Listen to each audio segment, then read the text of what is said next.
33 years ago, I gave my daughter a pendant. That same day, she disappeared. Today, I collapsed and was rushed to the hospital. Just before passing out, I saw the nurse's necklace. It was her. Subscribe now and let me know in the comments where you're watching from. My name is Sarah and Amanda, and this is my truth. The human body speaks in whispers before it screams. As a trauma nurse for 15 years, I've witnessed this countless times. The subtle changes in breathing, the almost imperceptible pallor that precedes collapse, all warnings that something catastrophic approaches. That Tuesday morning was ordinary. I adjusted Mrs. Garcia's IV, checked Mr. Patel's vitals, and prepared for the incoming cardiac emergency. The paramedics burst through the ER doors, their voices sharp with urgency. Female, early 70s, possible myocardial infarction, found collapsed on Dorchester Avenue. I moved with practiced efficiency, helping transfer the frail woman to our table. Her silver hair fanned across the pillow, face contorted with pain. I leaned in to place the oxygen mask, murmuring reassurances as I'd done thousands of times before. "We're taking care of you. Try to stay calm and breathe normally." That's when it happened. The moment that would fracture my life into before and after. The elderly woman's eyes, clouded with pain, suddenly widened.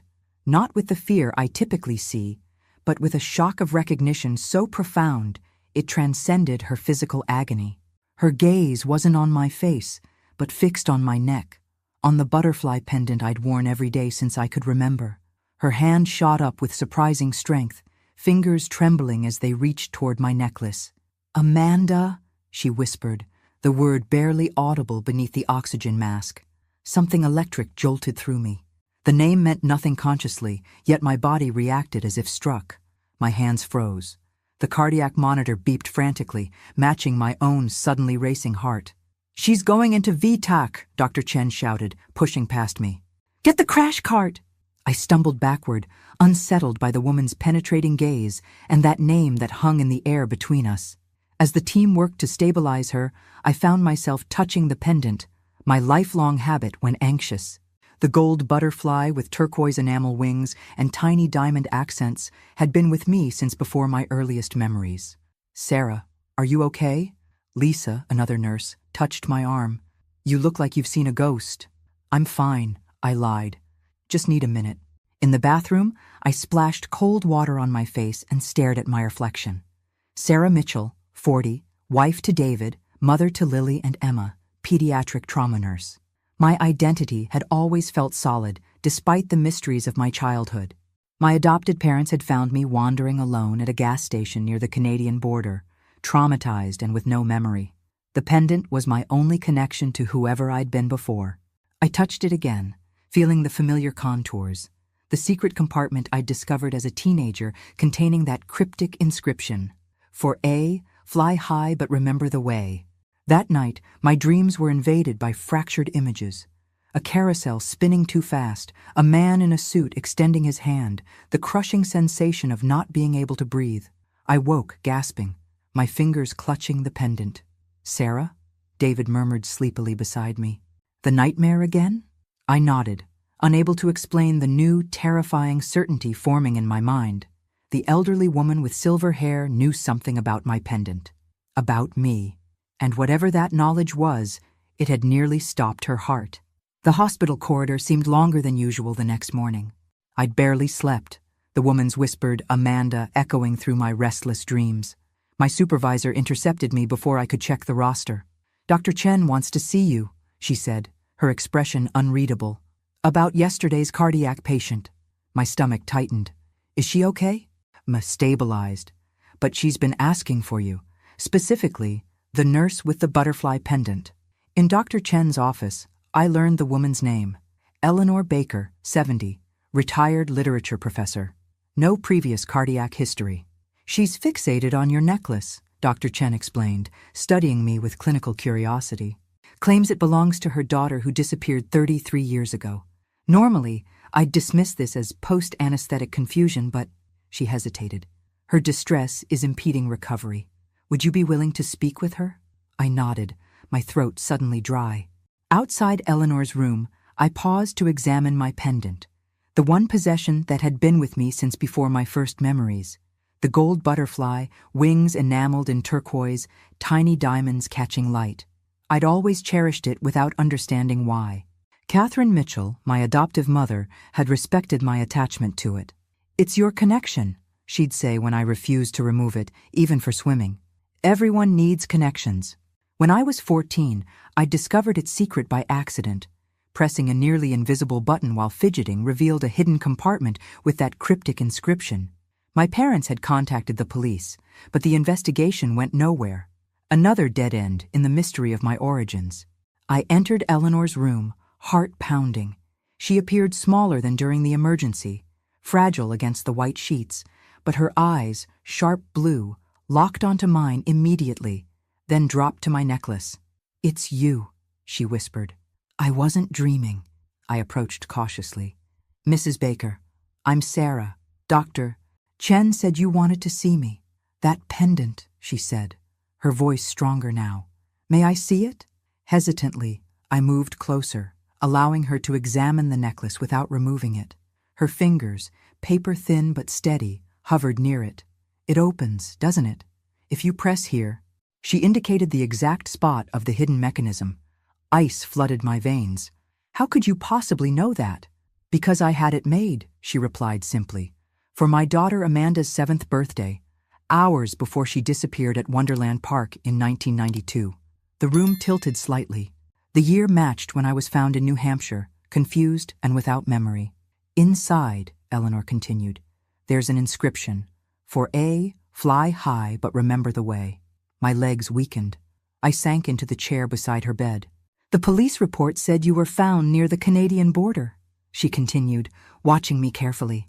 "Haircut and dyed brown. No identification except the pendant you refused to surrender." "How do you know all this?" I whispered.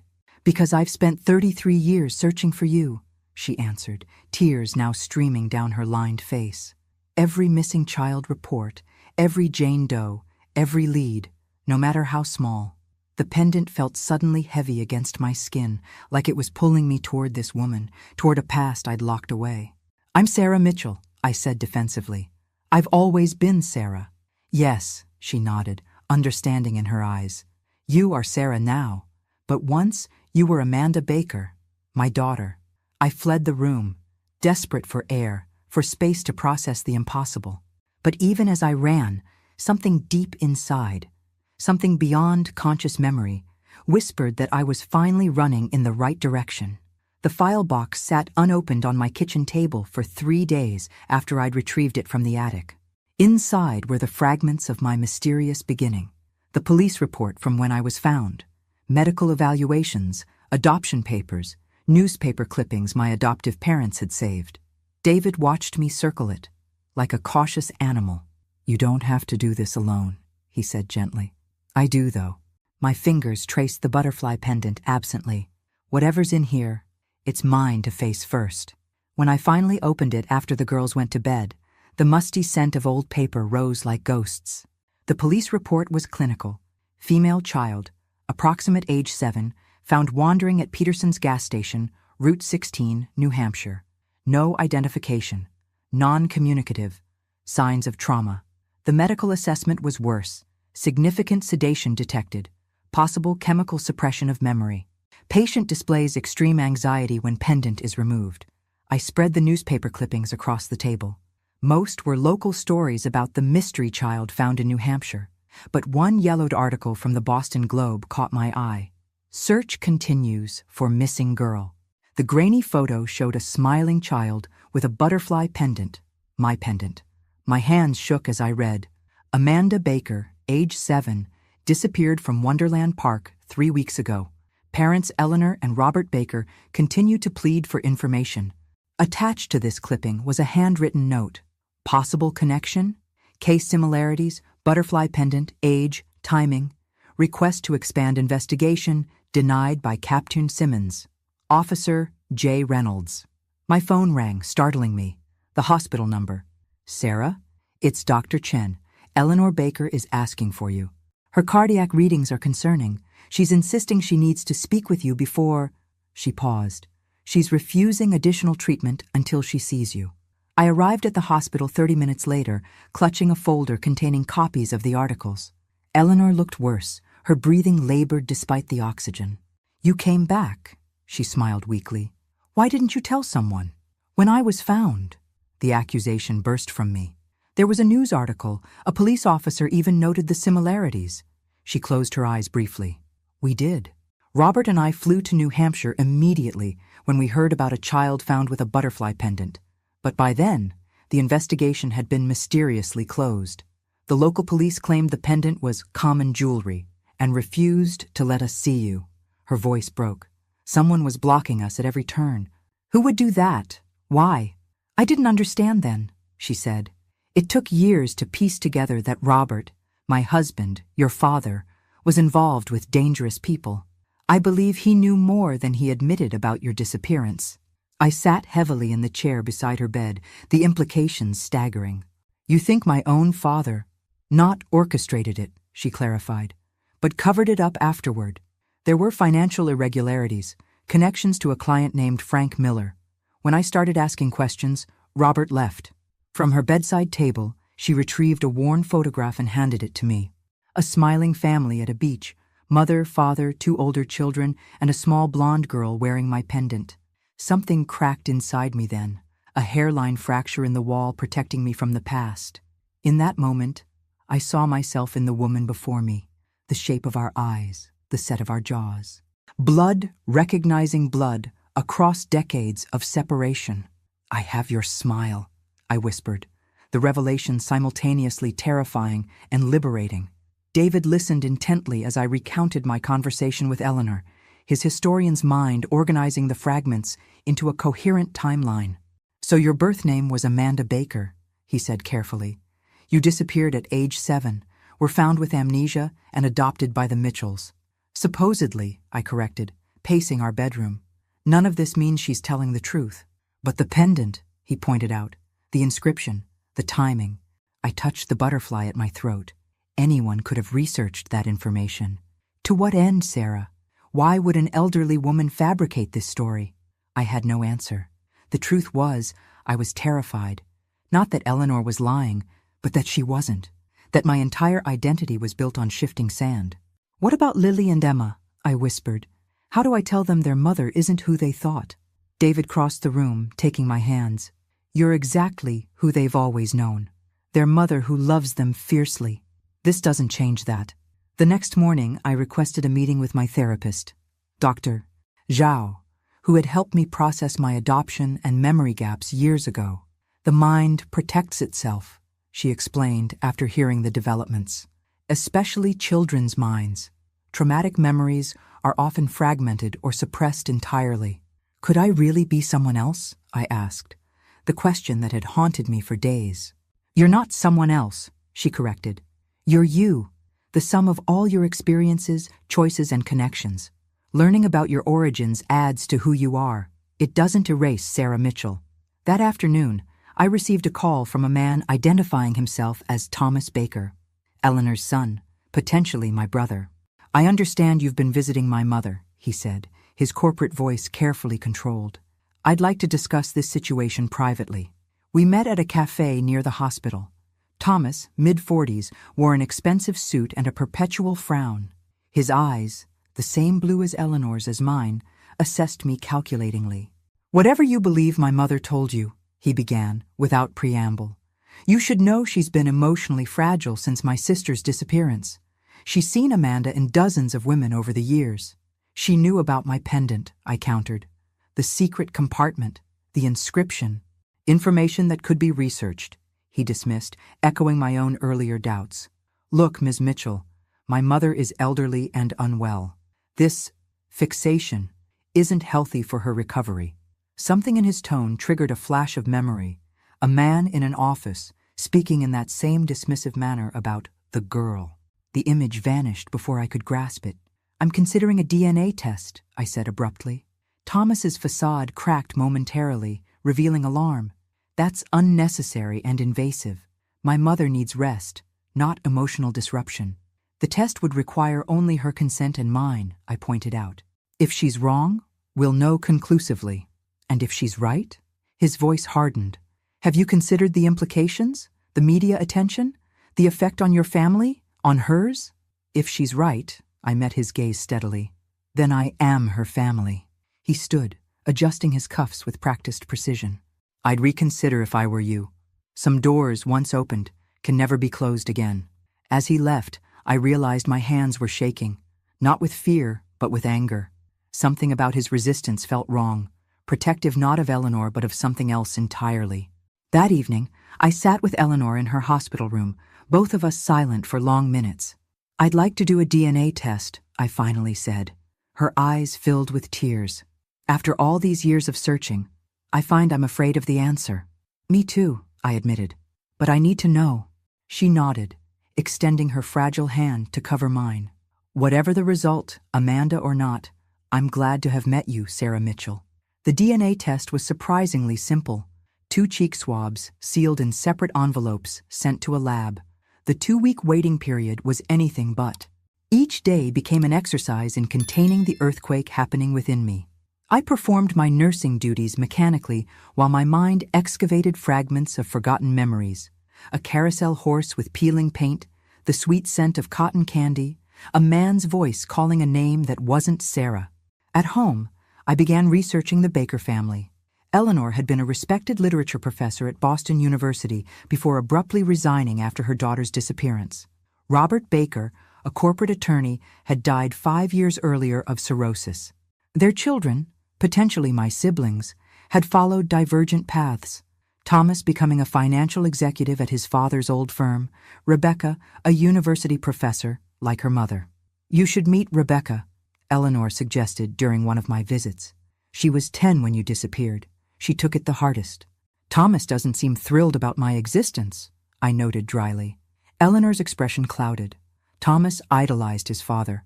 After Robert died, he took over protecting the family name, whatever that means to him. One night, I awoke gasping from a dream more vivid than any before. I was running through a garden of artificial butterflies, massive metal wings flapping mechanically. A man in a dark suit extended his hand. Amanda, your father sent me to find you. His smile never reached his eyes. I sat up, heart pounding, the dream already fading but leaving behind a residue of terror. David stirred beside me. Same nightmare? He murmured. No, I whispered. A memory. The next day, I made 2 decisions: to tell my daughters the possibility that I might have another identity, and to visit Eleanor's home in Dorchester. The conversation with Lily and Emma was difficult but necessary. At 15 and 12, they absorbed the news with the resilience of children who feel securely loved. So we might have a grandmother and aunt and uncle we never knew about? Emma asked, her eyes wide with the adventure of it rather than the trauma. Possibly, I hedged. We're waiting for the test results. Does this mean you're not our mom? Lily asked, the vulnerable question I'd been dreading. I gathered her close. I am absolutely your mother. Nothing will ever change that. This is about adding to our family, not taking anything away. Eleanor's house was a modest Victorian that had seen better days. She'd given me the key, insisting I explore freely in her absence. Maybe being there will help you remember, she'd said. The house felt both foreign and eerily familiar, like a place visited in dreams. In what had been Amanda's bedroom, preserved like a shrine, I found myself opening drawers without hesitation, knowing exactly where to find a small collection of seashells gathered from Cape Cod. On the desk sat a journal with childish handwriting, Amanda's diary. I hesitated before opening it, feeling like an intruder in my own past. The final entry, dated the day of the disappearance, read, Daddy seems worried about something. He keeps checking his phone and looking angry. Mom gave me the most beautiful butterfly necklace today. It has a secret compartment inside with a special message. It's just for me to know. I closed the diary, overwhelmed. In the hallway, my gaze was drawn to a family photograph. Eleanor, Robert, Thomas, Rebecca, and Amanda. The girl's smile was my smile. Her eyes were my eyes. For the first time, I truly considered the possibility. I was looking at myself. My phone rang, shattering the moment. Dr. Chen's voice was uncharacteristically urgent. Sarah, you need to come to the hospital immediately. Thomas Baker is here with legal documents. He's trying to have Eleanor declared mentally incompetent and transferred to a private facility. I arrived at the hospital to find Eleanor's room transformed into a battleground. Thomas stood with a sharp-suited attorney, waving documents at Dr. Chen. A woman I recognized from photos as Rebecca Baker watched from the corner, visibly distressed. "This is a medical determination, not a legal one," Dr. Chen was saying firmly. "Mrs. Baker has shown no signs of cognitive impairment."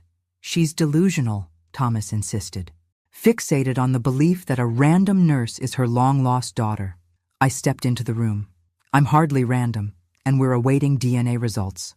Thomas spun toward me, his composure slipping. "You have no right to interfere in family matters." "If I'm Amanda Baker, I have every right," I countered, surprising myself with my steadiness.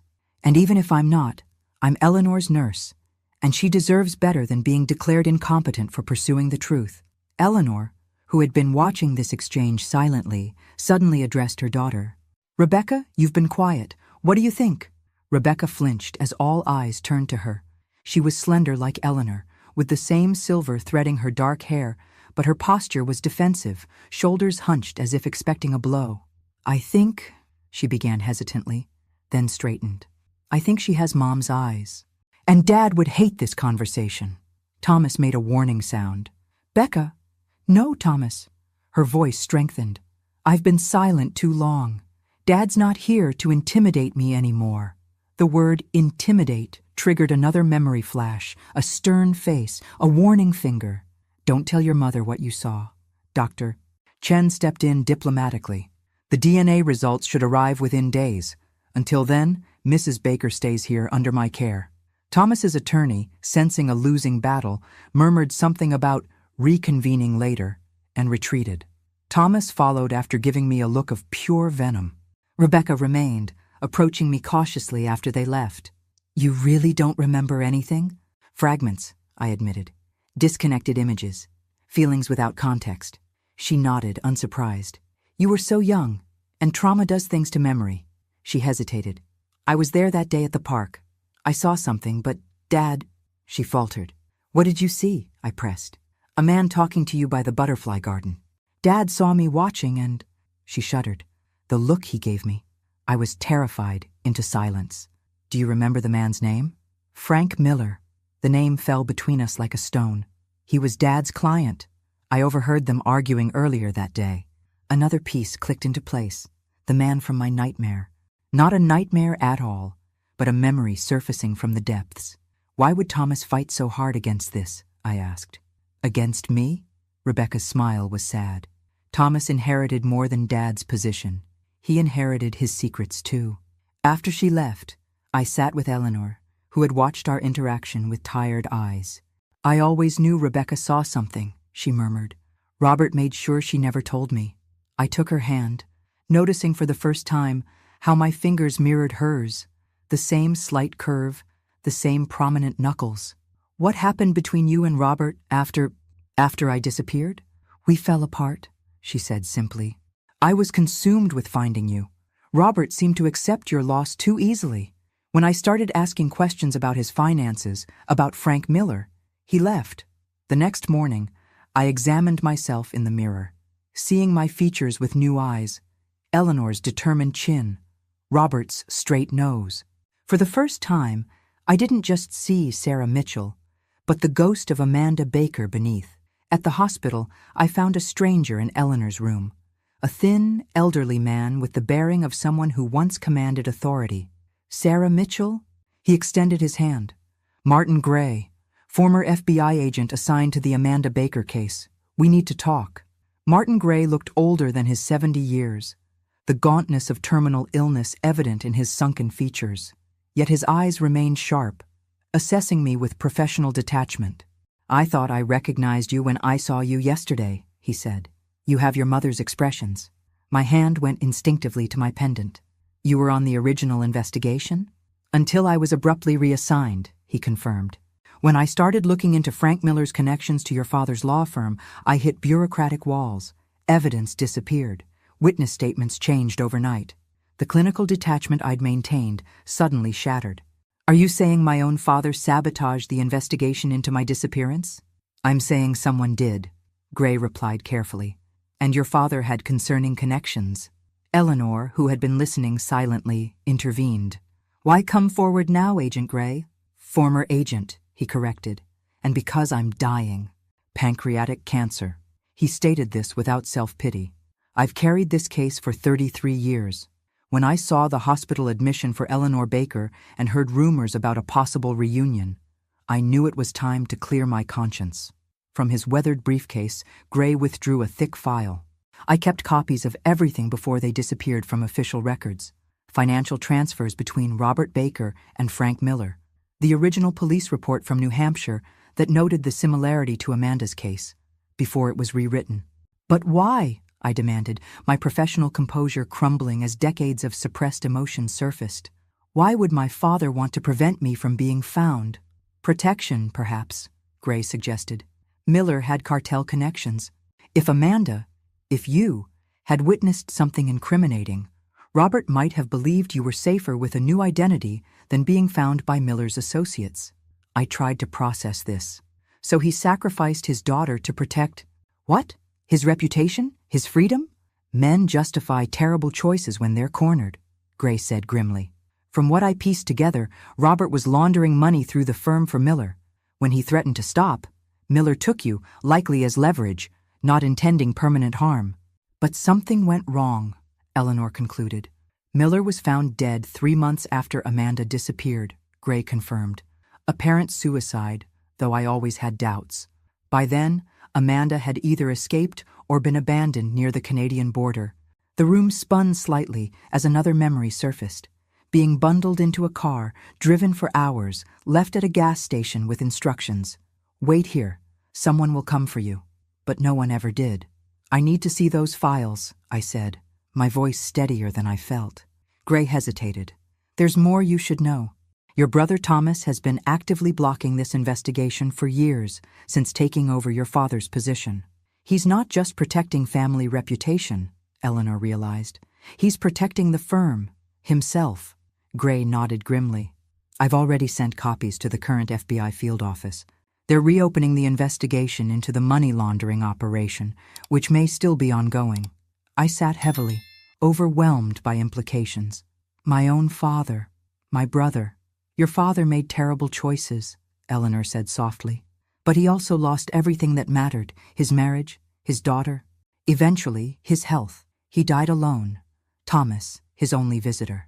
And now Thomas is continuing the cover-up, I said bitterly. Out of self-preservation, Gray suggested.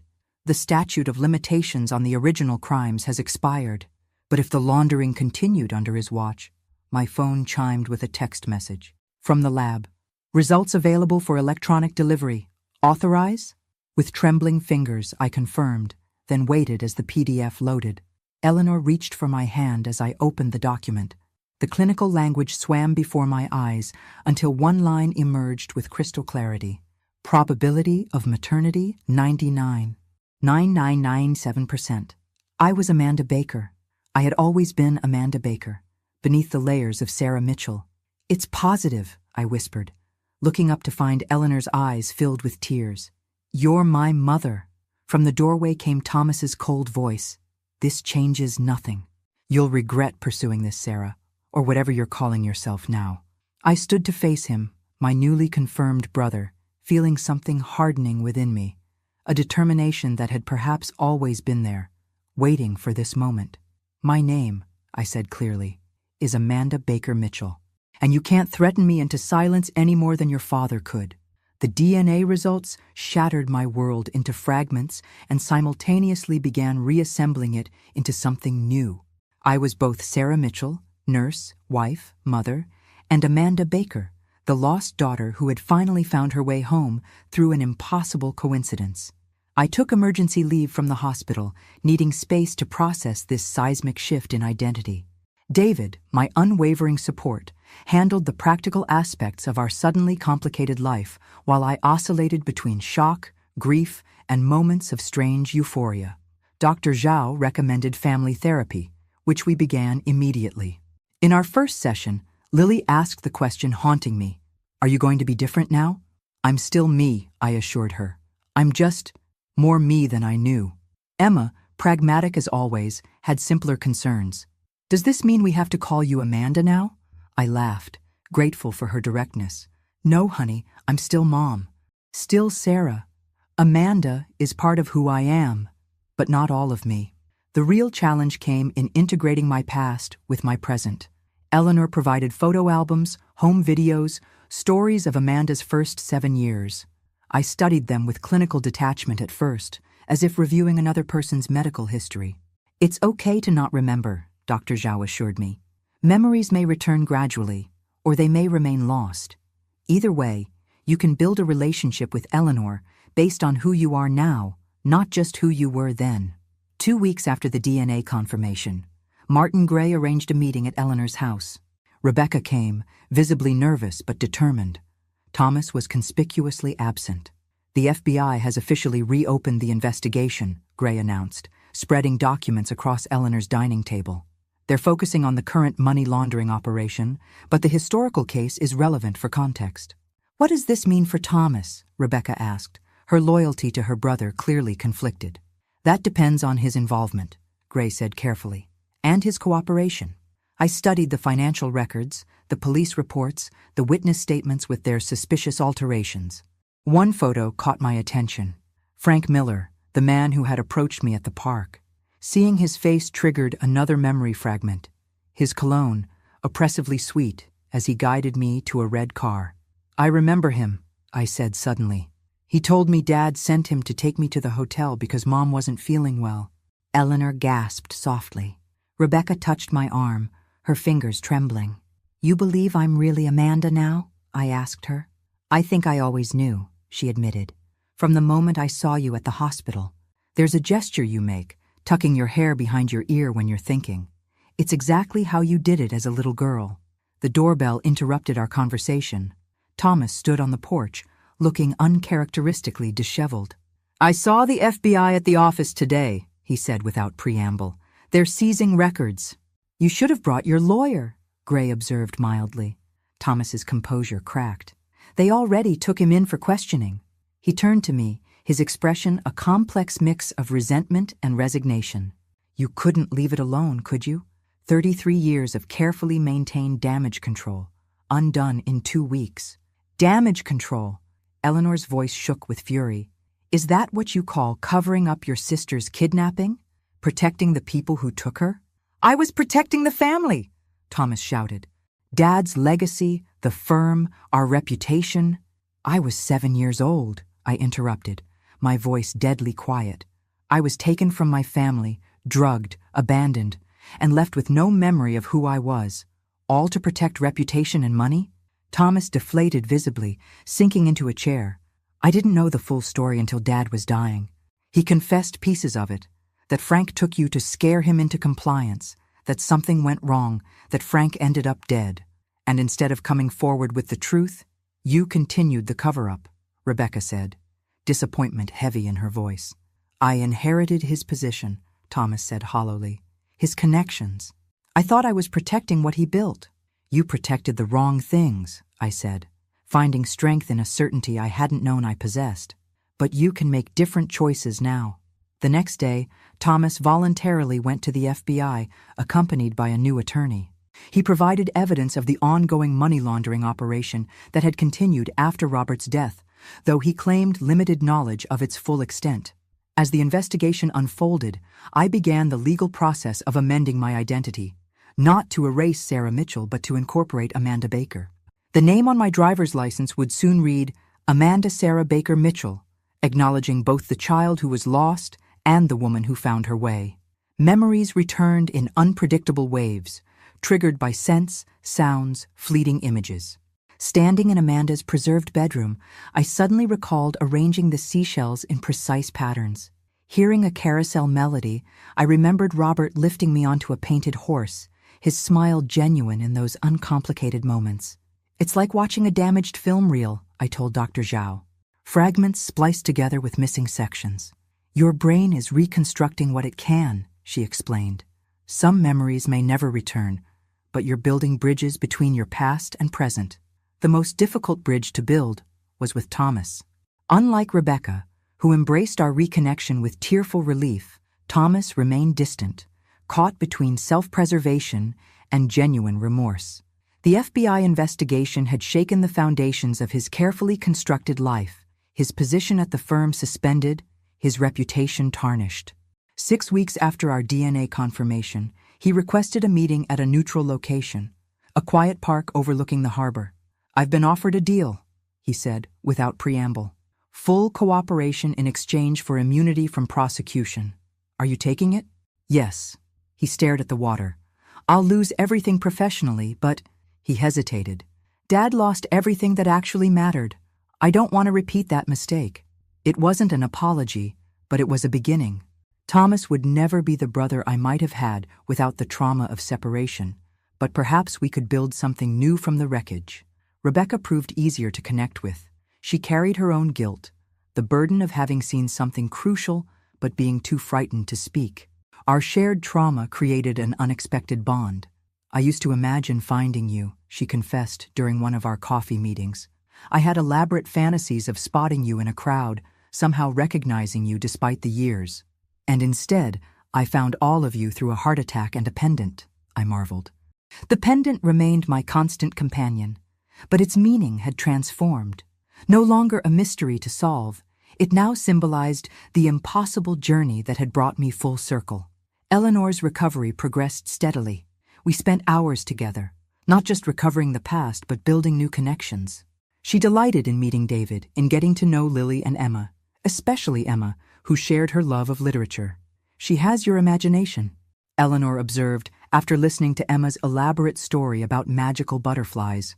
"You used to create entire worlds from nothing." My adoptive family remained central to my identity. Though Catherine and Michael Mitchell had died 5 years earlier, their love had shaped me fundamentally.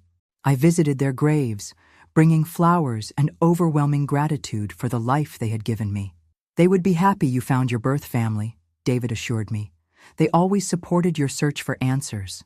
The FBI investigation into the laundering operation widened, revealing connections to current cartel activities.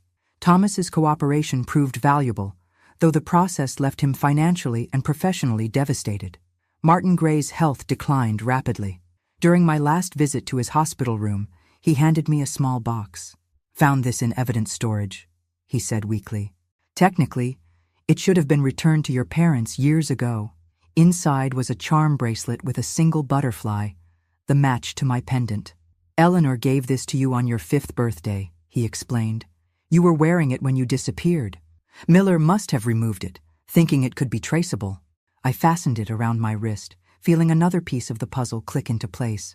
Gray died 3 days later.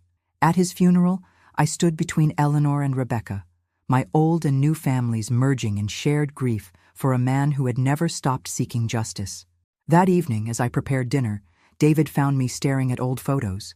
Amanda at 5, Sarah at 20, side by side. "What are you thinking?" he asked. "That I'm neither just Amanda nor just Sarah," I replied. "I'm something new, something formed in the space between loss and discovery." He kissed my forehead. "You're exactly who you've always been, just with a fuller story now." That night, I dreamed not of carousels or men in suits, but of butterflies, thousands of them, their wings creating a turquoise sky as they led me along a path that felt, finally, like home. 6 months after Eleanor's heart attack, the medical emergency that had improbably reunited us, we gathered at her home to celebrate her 71st birthday. The modest Victorian in Dorchester, once a shrine to loss, now hummed with new life. David chatted with Rebecca about historical preservation, while Emma proudly showed Eleanor her latest story. Lily, initially the most hesitant about our expanded family, was teaching Thomas's teenage son Jacob how to improve his photography skills with his new camera. Thomas arrived late, bearing an expensive bottle of wine and the awkward demeanor of someone still finding his footing. His legal ordeal had concluded with a settlement that spared him prison but stripped him of his professional credentials. The firm, its reputation shattered by the investigation, had dissolved. "Mom," he said, kissing Eleanor's cheek, "you look well." "Better than last time you saw me," she replied dryly, referring to his attempt to have her declared incompetent. Their relationship remained complicated, threaded with both love and betrayal. The doorbell rang again. I opened it to find Jack Reynolds, the rookie officer who had questioned my case in New Hampshire, now retired after a distinguished career. "Officer Reynolds," I greeted him, using his former title out of respect. "Never thought I'd see this day," he said, emotion roughening his voice. "Spent 30 years wondering about the little girl with the butterfly necklace." At dinner, surrounded by both my families, I felt a surreal sense of completion. The table included people from every chapter of my life: David and our daughters, representing the life I had built as Sarah; Eleanor, Rebecca, and Thomas, connecting me to my origins as Amanda; and Reynolds bridging the gap between these worlds. "I'd like to make a toast," Eleanor said, rising with a glass of sparkling cider, a concession to her cardiac medication. "To impossible journeys and second chances." As glasses clinked, Thomas unexpectedly spoke up. "I have something that belongs to you, Amanda." "Sarah." He fumbled over what to call me, still adjusting to my dual identity. "Either name is fine," I assured him. We had settled into a careful civility, if not yet genuine warmth. He handed me a small wooden box. "Found this in Dad's storage unit when I was clearing it out. Thought you should have it."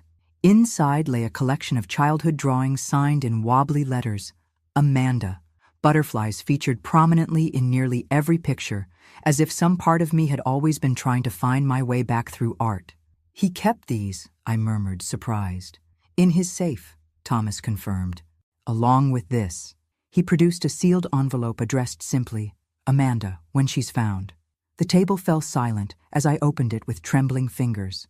Robert's handwriting was shaky, the letter dated just weeks before his death. "Amanda, if you're reading this, I've failed in life, but perhaps succeeded in death. The choices I made cost me everything that mattered. I told myself I was protecting you by keeping silent after you were found, that Miller's associates would come for you if they knew. Perhaps that was true initially. Later, it became about protecting myself. I don't ask forgiveness. Some betrayals transcend forgiveness. But I offer truth, finally. I knew where you were. I paid to keep the investigation stalled. I convinced myself you were better off with your new family than drawn back into danger because of my mistakes. The butterfly pendant was your mother's idea, but I added the secret compartment, a place for messages between us that we never got to use. Consider this my final message in that hidden space. I'm sorry I chose wrongly. I'm sorry I lost you twice, once to Miller and once to my own cowardice. Your father, Robert." I set the letter down, emotions too complex to name washing through me. Not forgiveness. Robert was right that some betrayals lie beyond forgiveness, but perhaps the beginning of understanding. "He never told me," Thomas said quietly, "about knowing where you were." "Some secrets are too heavy even to share," Eleanor observed, her expression somber but free of the bitterness that had characterized her for decades. Later, as guests departed, I found myself alone with Eleanor in the kitchen. She watched me handling the butterfly charm bracelet that now accompanied my pendant. "Do you regret finding out?" she asked suddenly. "About being Amanda? About all of this?" She gestured vaguely, encompassing the complicated history we'd uncovered. I considered the question seriously. "No," I said finally. "It's messy and painful, and not the reunion anyone would have scripted. But it's true. And I've lived too long with half-truths to regret finding wholeness, however imperfect." She nodded, understanding perfectly. "The Japanese have a concept called kintsugi, repairing broken pottery with gold. The breaks become part of the object's history, highlighted rather than hidden." I smiled, touching my pendant. Like a butterfly emerging from a chrysalis, the breaking is essential to the becoming. 1 year after the pendant brought us together, I stood at the podium of a small community center facing an audience of families with missing children. Eleanor sat in the front row beside David and the girls, her cardiac monitor occasionally visible beneath her blouse, a permanent reminder of how our reunion began. "My name is Amanda Sarah Baker Mitchell," I began. "For 33 years, I was missing without knowing I was lost." The story I shared wasn't just about separation and reunion, but about identity itself, how it can fragment and reform, how memory protects us from what we cannot bear, and how healing comes not from erasing trauma, but from incorporating it into a larger narrative. "I am both the child who disappeared and the woman who was found," I explained. both the daughter Eleanor lost and the person who built an entirely different life as Sarah Mitchell. Integration doesn't mean choosing between these identities. It means honoring all parts of my journey. After the presentation, a woman approached with a teenage boy. He was abducted by his father when he was 3, she explained. We found him 6 months ago. He doesn't remember me at all. I recognized the pain in her eyes, the expectation that reunion should instantly heal all wounds, the disappointment when it doesn't. Memory may or may not return, I told her gently. But connection can be rebuilt either way, not as it would have been, but as something new and equally valuable. The nonprofit foundation we established, the Butterfly Effect, provided resources for families navigating the complex aftermath of reunification. Thomas, seeking redemption, handled the legal aspects pro bono. Rebecca contributed her expertise in trauma psychology. Eleanor, despite her health limitations, became the heart of the organization, offering hope to parents still waiting for answers. My professional life transformed as well. I returned to nursing, but shifted top psychiatric care, specializing in trauma and memory disorders. The hospital administrators who had once questioned my ethics now pointed to my unique perspective as an asset. Our family expanded and contracted in organic ways. Thomas's son Jacob began spending weekends at our house, drawn to Lily's photography interests and David's patient mentoring.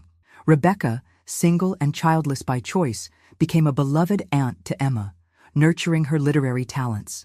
Eleanor moved from her Dorchester home into a small apartment near us in Brookline, close enough for daily connection, but respecting the boundaries of our established family life. Her cardiac condition remained stable, with careful management. On quiet evenings, Eleanor and I often sat together, sometimes talking, sometimes in comfortable silence. During one such moment, she asked a question that had clearly lingered.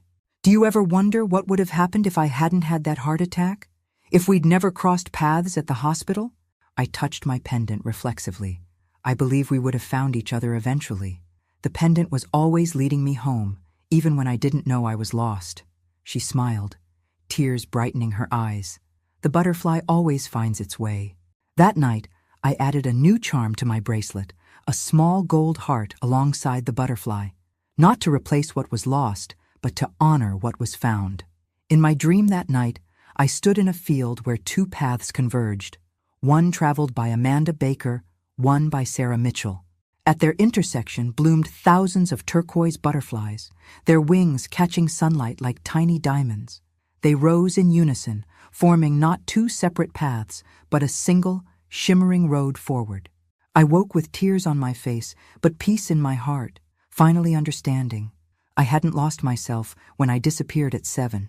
I hadn't betrayed my adoptive parents by finding my birth family.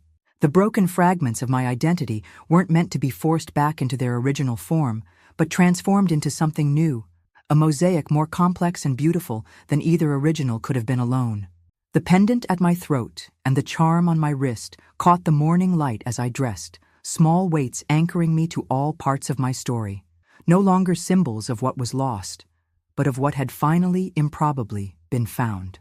For A, the inscription had always read, "Fly high, but remember the way." After 33 years, I had finally done both. Thanks for listening. Don't forget to subscribe and feel free to share your story in the comments. Your voice matters.